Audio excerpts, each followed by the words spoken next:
Okay, let's dive right into this explainer.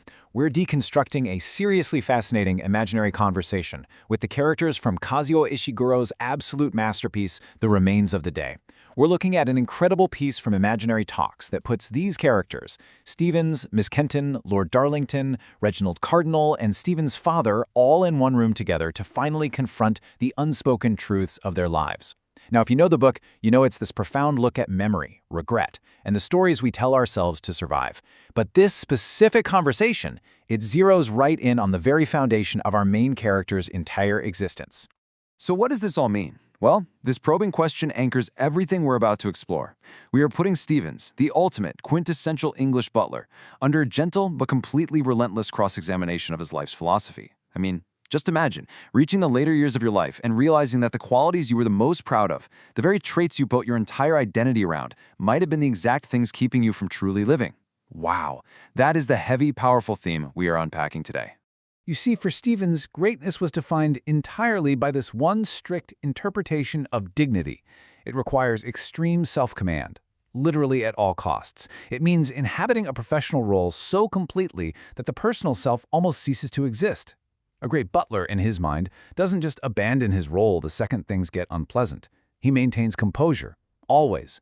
But, as we're about to see, his peers in this imaginary room are finally asking him what that word actually cost him. This right here is his core belief. It's his thesis that duty acts as an armor against the messy realities of life. When his father is ill, when his own heart is breaking, his automatic response is that a professional man simply cannot let private feelings dictate his conduct. The work just has to be done. He defends this idea so fiercely because, for him, to drop that composure is to lose his dignity entirely. But here's where it gets really interesting. Miss Kenton steps in with a brilliant antithesis. She challenges Stevens on the vast distance between expressing every emotion and expressing none. Now, she absolutely agrees that a household can't be run by people bursting into tears at every minor mistake, right? But she forces him to look at the difference between simply controlling your feelings so you can do your job and weaponizing your professionalism so you never have to admit you have feelings in the first place. She points out that Stevens hides behind this cold, procedural vocabulary to avoid any sort of real vulnerability. Think about words like position, responsibility, propriety, professional standards. Whenever a conversation gets a little too real, or whenever an emotion threatens to break through the surface, Stevens reaches for one of these words. They aren't just concepts to him, they are literal shields. This just perfectly captures the painful truth of how Stevens' supposed professionalism actively pushes away human connection. Miss Kenton brilliantly calls them doors. Every single time she, or honestly anyone else, tries to get close to the actual man underneath the butler's suit, he shuts a door in their face disguised as propriety or duty.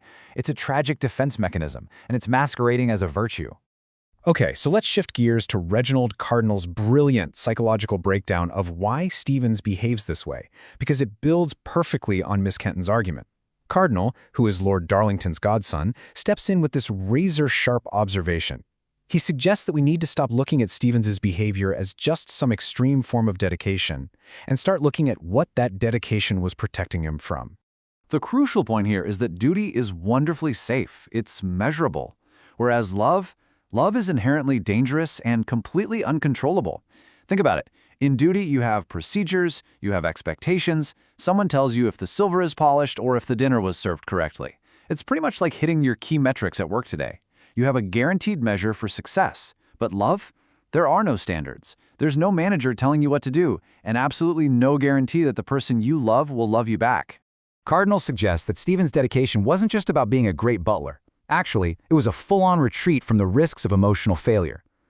It is so much easier to succeed at polishing silver than to succeed at asking a woman to stay with you, isn't it? Stevens chose the path where he knew all the rules, because the alternative, the chaotic, totally unpredictable world of human emotion, was simply too terrifying to navigate. And the real tragedy is that the emotion was always there. It was leaking out in these tiny, unspoken moments.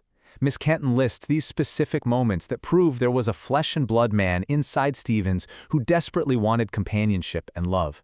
He brought flowers to her room and claimed it was just to improve the room.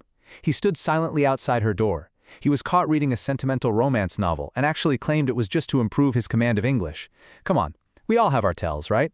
Well, these were his. It's this heartbreaking tug of war.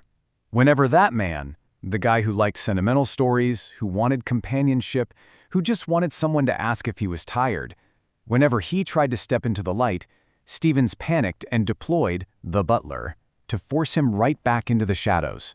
Now, the narrative shifts from the sharp logic of Miss Kenton and Cardinal to a deeply, deeply emotional intervention from Stevens's own father. Because, it's one thing to have your peers deconstruct your philosophy, but it is an entirely different thing to hear it from the very man who taught you that philosophy in the first place. Let's just pause to let the heavy emotional impact of this sink in.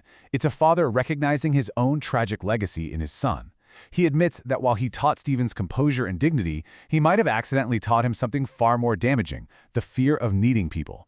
It's a generational passing down of silence and emotional suppression. A totally heartbreaking realization that perhaps Stevens wasn't acting out of pure nobility all those years, but out of a deeply ingrained fear taught to him by the man sitting right next to him. And this brings us to the climax of the breakdown, stripping away the very last pieces of Stevens' armor. Miss Kenton poses a two-part question that just shatters the foundation of Stevens' entire life. She asks him to consider the terrifying possibility that his entire operating system, this thing he so proudly called dignity, was a lie. This devastating final inquiry leaves Stevens in total silence. There is literally no professional phrase left to rescue him here. And this is exactly what I want you to take away from this explainer today. The immense danger of using our virtues, our work ethic, our professionalism as a shield against the scary parts of being human.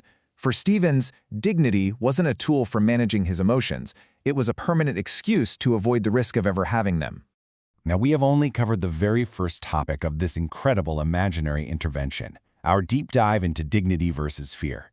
To see how Stevens responds to this life-altering realization and to explore the rest of these incredible philosophical debates covering loyalty, complicity, and lost love, to get the rest, just visit https://imaginarytalks.com/The Remains of the Day explained through its characters.